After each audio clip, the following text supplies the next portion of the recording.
ಪೂಜ್ಯಾಯ ರಾಘವೇಂದ್ರಾಯ ಸತ್ಯಧರ್ಮರತಾಯ ಚ ಭಜತಾಂ ಕಲ್ಪವೃಕ್ಷಾಯ ನಮತಾಂ ಕಾಮಧೇನವೇ. ಓಂ ಶ್ರೀ ಗುರು ರಾಘವೇಂದ್ರಾಯ ನಮಃ. ಎಲ್ರಿಗೂ ನಮಸ್ಕಾರ. ಎಲ್ಲ ಭಕ್ತರಿಗೂ ತಿಳಿದಿರೋ ಹಾಗೆ ಇದು ರಾಘವೇಂದ್ರ ಸ್ವಾಮಿದು ಮೊದಲ ಜನ್ಮ ಅಲ್ಲ. ಹಾಗಾದರೆ ರಾಘವೇಂದ್ರ ಸ್ವಾಮಿಗಳ ಪಯಣ ಎಲ್ಲಿಂದ ಆರಂಭ ಆಯಿತು ಮತ್ತು ಅವ್ರ ಜೀವನದ ಪಯಣ ಹೇಗಿತ್ತು ಅಂತ ಒಂದು ಚಿಕ್ಕ ಪರಿಚಯ ನೋಡ್ಕೊಂಬರೋಣ.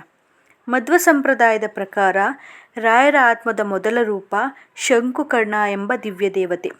ಬ್ರಹ್ಮದೇವರ ಸೇವೆ ಮಾಡುತ್ತಿದ್ದ ಈ ದಿವ್ಯ ಆತ್ಮ ಭೂಮಿಯಲ್ಲಿ ಧರ್ಮ ಮತ್ತು ಭಕ್ತಿನ ಹರಡೋಕ್ಕೋಸ್ಕರ ಜನ್ಮ ತಾಳಿತು. ನಂತರ ಕೃತಯುಗದಲ್ಲಿ ಅದೇ ಆತ್ಮ ಭಕ್ತ ಪ್ರಹ್ಲಾದನಾಗಿ ಜನಿಸಿತು. ತನ್ನ ತಂದೆನೇ ವಿಷ್ಣುನ ಅಷ್ಟೊಂದು ದ್ವೇಷಿಸ್ತಾ ಇದ್ರೂ ಭಕ್ತ ಪ್ರಹ್ಲಾದನ ಭಕ್ತಿ ಮಾತ್ರ ಅಚಲವಾಗಿತ್ತು. ಆ ಭಕ್ತಿಯನ್ನು ಕಾಪಾಡೋಕ್ಕೋಸ್ಕರ ಭಗವಾನ್ ವಿಷ್ಣು ನರಸಿಂಹಾವತಾರದಲ್ಲಿ ಪ್ರತ್ಯಕ್ಷರಾದರು. ಆಮೇಲೆ ದ್ವಾಪರಯುಗದಲ್ಲಿ ಅದೇ ಆತ್ಮ ಬಾಲಿಕರಾಜನಾಗಿ ಜನಿಸಿತು. ಮಹಾಭಾರತ ಯುದ್ಧದಲ್ಲೂ ಭಾಗವಹಿಸಿತು. ಮತ್ತು ಕಲಿಯುಗದಲ್ಲಿ ಅದೇ ಆತ್ಮ ವಿಜಯನಗರ ಸಾಮ್ರಾಜ್ಯದ ಮಹಾನ್ ರಾಜಗುರು ಶ್ರೀ ವ್ಯಾಸರಾಜರಾಗಿ ಜನಿಸಿದ್ರು. ಕೊನೆಯದಾಗಿ 17ನೇ ಶತಮಾನದಲ್ಲಿ ತಮಿಳುನಾಡಿನ ಭುವನಗಿರಿಯಲ್ಲಿ ಶ್ರೀ ತಿಮ್ಮಣ್ಣ ಭಟ್ಟ ಮತ್ತು ಶ್ರೀಮತಿ ಗೋಪಿಕಾಂಬೆ ಅವರ 3ನೇ ಮಗನಾಗಿ 1595ರಲ್ಲಿ ಫಾಲ್ಗುಣ ಮಾಸದ ಶುಕ್ಲ ನವಮಿಯಂದು ಗುರುವಾರದ ದಿನ ಜನಿಸುತ್ತಾರೆ. ಶ್ರೀ ವೆಂಕಟನಾಥನೆಂಬ ನಾಮಾಕ್ಷರದಿಂದ ಜನಿಸ್ತಾರೆ. ನಂತರ ಇವರ ವೀಣೆಯನ್ನು ತಂದೆ ವೆಂಕಟನಾಥರಿಂದ ಕಲ್ತ್ಕೋತಾರೆ. ಸಕಲ ಶಾಸ್ತ್ರಗಳ ಅಭ್ಯಾಸಗಳನ್ನು ಕಲ್ತ್ಕೋತಾರೆ. ವೆಂಕಟನಾಥರ ತಂದೆ ತೀರ್ಕೊಂಡ ನಂತರ ಇವರು ತನ್ನ ಸಹೋದರಿ ವೆಂಕಟಾಂಬೆಯ ಆಶ್ರಯದಲ್ಲಿ ಬೆಳೀತಾರೆ. ಸಕಲ ಶಾಸ್ತ್ರಗಳ ಅಭ್ಯಾಸನೂ ಮುಗಿಸ್ತಾರೆ. ಯೌವನಾವಸ್ಥೆಗೆ ಬಂದ ನಂತರ ಸರಸ್ವತಿ ಎಂಬಾಕೆ ಜೊತೆ ವಿವಾಹವಾಯ್ತದೆ. ಒಂದು ಗಂಡು ಮಗುವಿನ ಜನನೂ ಆಯ್ತದೆ. ಆದರೆ ಅವರ ವೈವಾಹಿಕ ಜೀವನ ಅಷ್ಟೊಂದೇನೂ ಚೆನ್ನಾಗಿರಲ್ಲ. ತುಂಬ ಕಷ್ಟ, ಕಡು ಬಡತನ, ತಿನ್ನೋಕ್ಕೂ ಊಟ ಇರಲ್ಲ, ಹಾಕೋಕ್ಕೆ ಬಟ್ಟೆ ಇರಲ್ಲ, ಮಗುಗೆ ಹಾಲು ಕುಡಿಸಲು ಸಹ ಅವ್ರ ಹತ್ರ ಹಣ ಇರಲ್ಲ, ಅಷ್ಟೂ ಕಡು ಬಡತನ. ಇದನ್ನೆಲ್ಲ ನೋಡಿ ಸರಸ್ವತಿ ದೇವಿ ಈ ಬಡತನ ಬೇಗ ತಾಳಲಾರದೆ ತಮ್ಮ ಗುರುಗಳಾದ ಸುಧೇಂದ್ರ ತೀರ್ಥಮಕ್ಕೆ ಆಶ್ರಯಕ್ಕೆ ಹೋಗೋಣ ಅಂತ ಹೇಳಿದಾಗ ಇಬ್ಬರು ಮಗುವಿನ ಜೊತೆ ಆಶ್ರಮಕ್ಕೆ ಹೊರಡ್ತಾರೆ. ಅಲ್ಲಿ ಮಕ್ಕಳಿಗೆ ಶಾಸ್ತ್ರಾಭ್ಯಾಸಗಳ ಬೋಧನೆ ಮಾಡುತ್ತಾ ಜೀವನ ಕಳೀತಾ ಇರ್ತಾರೆ.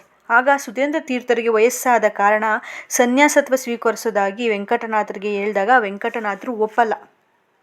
ಸ್ವತಃ ಸರಸ್ವತಿ ದೇವಿಯೇ ವೆಂಕಟನಾಥರ ಕನಸಿನಲ್ಲಿ ಬಂದು, ಮಗನೇ, ನಿನ್ನ ಈ ಜನ್ಮ ಇರುವುದು ಲೋಕ ಕಲ್ಯಾಣಕ್ಕೆ ಹೊರತು ನಿನ್ನ ವೈವಾಹಿಕ ಜೀವನಕ್ಕಲ್ಲ ಅಂತ ಹೇಳಿದಾಗ ಅದನ್ನು ಸ್ವೀಕರಿಸಿ ವೆಂಕಟನಾಥರು ಒಪ್ಕೊಂಡು ತಮ್ಮ ವೈವಾಹಿಕ ಜೀವನನ ತ್ಯಜಿಸಿ 1614ರಲ್ಲಿ ಸನ್ಯಾಸತ್ವ ಸ್ವೀಕರಿಸ್ತಾರೆ.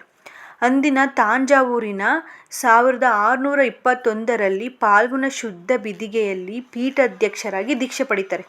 ಅಂದಿನಿಂದ ವೆಂಕಟನಾಥರು ಶ್ರೀ ರಾಘವೇಂದ್ರ ತೀರ್ಥರಾಗಿ ಜಗತ್ಪ್ರಸಿದ್ಧಿ ಆಯ್ತಾರೆ. ಅಂದು ರಾಘವೇಂದ್ರ ತೀರ್ಥರು ಸನ್ಯಾಸತ್ವ ಸ್ವೀಕರಿಸಿ ಸುದ್ದಿ ಕೇಳಿ ಸರಸ್ವತಿ ದೇವಿ ತನ್ನ ಪತಿ ಸನ್ಯಾಸತ್ವ ಸ್ವೀಕರಿಸಿದ್ರು ಅಂತ ಅಂದ್ಬಿಟ್ಟು ಬಾವಿಗೆ ಹಾರಿ ಪ್ರಾಣ ಕಳ್ಕೋತಾರೆ. ಸನ್ಯಾಸತ್ವ ಪಡೆದಾದ್ಮೇಲೆ ರಾಘವೇಂದ್ರ ಸ್ವಾಮಿಗಳು ನೊಂದವರ ಪಾಲಿನ ಸಂಜೀವಿನಿ ಆಯ್ತಾರೆ. ದಕ್ಷಿಣ ಭಾರತದ ಉದ್ದಗಲಕ್ಕೂ ಸಂಚರಿಸಿ ರಾಯರು ತಮ್ಮ ಪವಾಡವನ್ನೇ ಸೃಷ್ಟಿಸ್ತಾರೆ.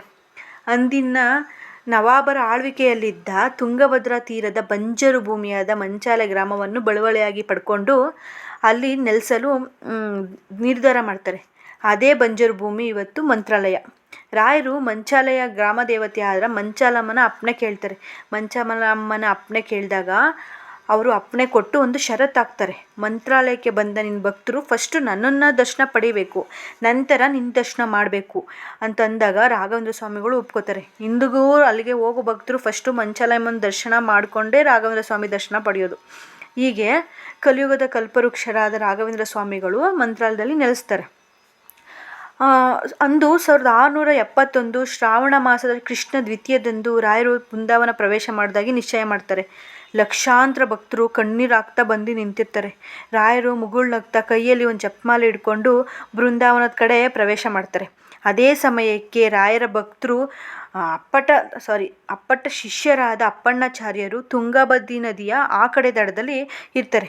ತುಂಗಾಭದ್ರಿ ತುಂಬಿ ಹರಿತಾ ಇರ್ತದೆ.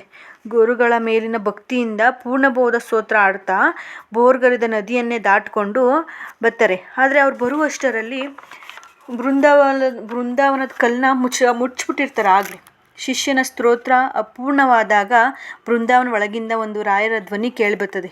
ನಾನು ಭೌತಿಕವಾಗಿ ನಿಮ್ಮ ಕಣ್ಣಿಗೆ ಕಾಣದಿರಬಹುದು, ಆದರೆ ಮುಂದಿನ 700 ವರ್ಷಗಳ ಕಾಲ ನನ್ನ ಶಕ್ತಿ ಈ ಬೃಂದಾವನಲ್ಲಿ ಜಾಗೃತವಾಗಿರುತ್ತದೆ. ಯಾರು ಭಕ್ತಿಯಿಂದ ನನ್ನನ್ನು ಕರೀತಾರೋ ಅವರ ಕಷ್ಟಗಳನ್ನು ನಾನು ತೀರಿಸುತ್ತೇನೆ ಅಂತ ರಾಘವೇಂದ್ರ ಸ್ವಾಮಿಗಳ ಧ್ವನಿಯಿಂದ ಹೊರಬರುತ್ತೆ. ಇಂದಿಗೆ 353 ವರ್ಷಗಳು ತುಂಬೈತೆ. ಇನ್ನು 347 ವರ್ಷಗಳು ರಾಯರು ಮಂತ್ರಾಲಯದಲ್ಲೇ ನೆಲೆಸಿರ್ತಾರೆ. ಮಂತ್ರಾಲಯದಲ್ಲಿ ನಡೆಯುವ ಪ್ರತಿಯೊಂದು ಪವಾಡಕ್ಕೂ ರಾಯರೇ ಕಾರಣ. ನೀವು ಒಮ್ಮೆ ರಾಯರೇ ಎಂದು ಕೂಗಿ, ನಿಮ್ಮ ಕಷ್ಟಗಳನ್ನು ರಾಯರು ತೀರಿಸುತ್ತಾರೆ.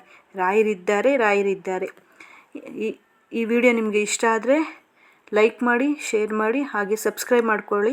ಇನ್ನೊಂದು ಹೊಸ ವಿಡಿಯೋ ಜೊತೆ ಸಿಗೋಣ. ಎಲ್ಲರಿಗೂ ನಮಸ್ತೆ. ಈ ವಿಡಿಯೋ ನೋಡಿದ್ದಕ್ಕಾಗಿ ಧನ್ಯವಾದಗಳು.